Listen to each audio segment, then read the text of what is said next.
Halo, perkenalkan nama saya Meisya Sindikasi Kalingkungan, Angkatan 23 dengan NIM akhir 619.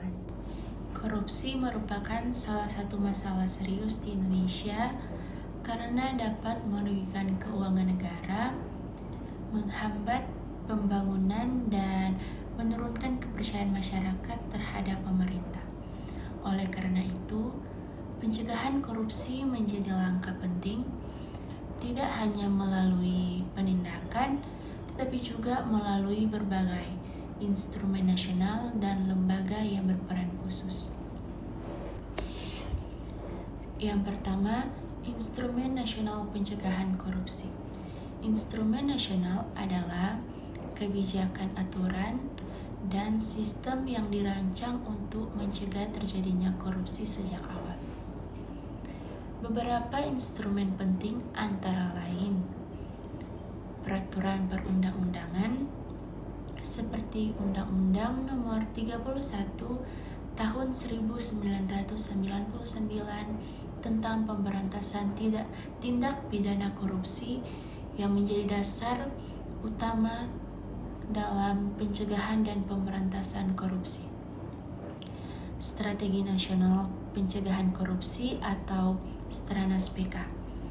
Program nasional yang fokus pada 3 hal, yaitu yang pertama ada perizinan dan tata niaga. Yang kedua, keuangan negara. Yang ketiga, penegakan hukum dan reformasi birokrasi. Sistem transparansi dan akuntabilitas. Contohnya, pelayanan berbasis digital. Selanjutnya, laporan harta kekayaan pejabat. Sistem pengadaan barang atau jasa secara online. Tujuan utama instrumen ini yaitu yang pertama, menutup celah terjadinya korupsi sebelum terjadi. Bagian kedua, lembaga-lembaga pencegahan korupsi di Indonesia. Pencegahan korupsi tidak bisa dilakukan oleh satu pihak saja, melainkan melibatkan banyak lembaga, yaitu Komisi Pemberantasan Korupsi atau dikenal dengan KPK. Tidak hanya menangkap pelaku, tetapi juga melakukan pencegahan.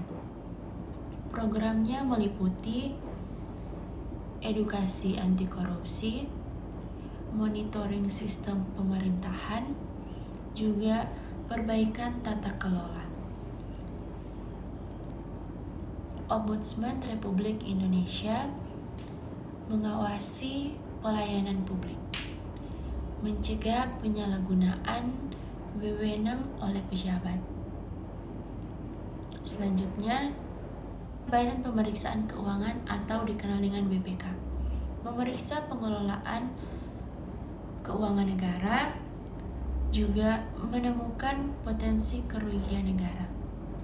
Selanjutnya, terdapat inspektorat atau internal pemerintah, mengawasi kinerja di dalam instansi pemerintahan, mencegah korupsi dari dalam organisasi. Selanjutnya terdapat peran masyarakat dan media, yaitu melaporkan dugaan korupsi, mengawasi jalannya pemerintahan, membentuk budaya anti korupsi.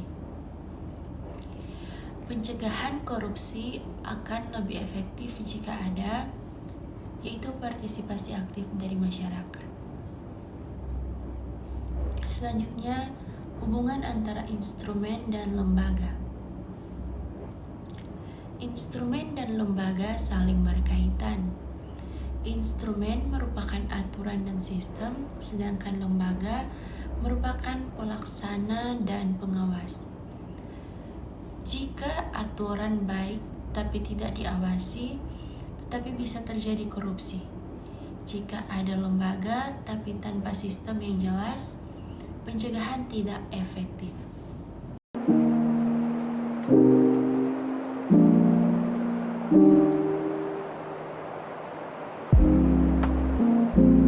Pencegahan korupsi di Indonesia dilakukan melalui instrumen nasional dan peran berbagai lembaga yang saling melengkapi, seperti instrumen seperti Undang-Undang Sistem Transparansi dan Strategi Nasional berfungsi untuk menutup peluang korupsi.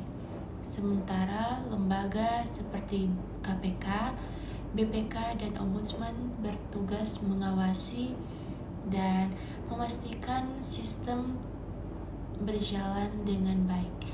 Intinya, pencegahan korupsi tidak hanya bergantung pada penegakan hukum, tetapi juga pada sistem yang transparan, pengawasan yang kuat, dan partisipasi yang akurat.